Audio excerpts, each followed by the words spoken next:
Diretsahang inamin ng kapuso actress at global fashion icon na si Heart Evangelista, na first love niya ang dati niyang ka-love team at ex-boyfriend na si John Prats.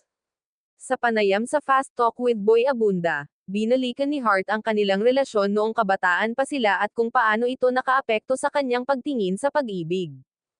Aniya, looking back and when I saw him again, I realized that I think I dethroned him by giving him the title of first love kasi pinaiyak niya ko ah.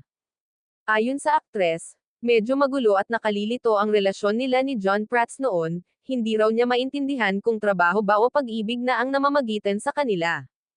Brutal kami sa isa't isa, so inisip ko, hindi naman yun pagmamahal kasi parang brutal kami na ano.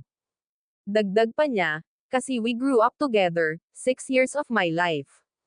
From 13 to 20, 19 kami yung love team eh. Ibinahagi rin ni Heart na noong mga panahong iyon ay nahirapan silang paghiwalayin ang trabaho at personal na damdamin. Sa kabila ng kanilang nakaraan, sinabi ng aktres na siya pa mismo ang naglapit kay John sa napangasawa nitong si Isabel Oli. Nag-uusap pa lang sila and nagte-taping kami together ni Isabel Oli, and pini-pair ko sila.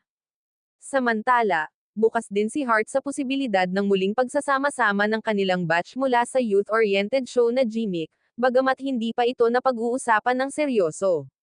Last March, muling nagkita sina Heart at John at nagpa-picture pa nga ng magkasama. Ipinost ng aktres ang mga litrato nila ng aktor sa Instagram, kalakip ang caption na, "Miss and You and Forever", na ang tinutukoy ay ang kanilang iconic character sa Gimmick.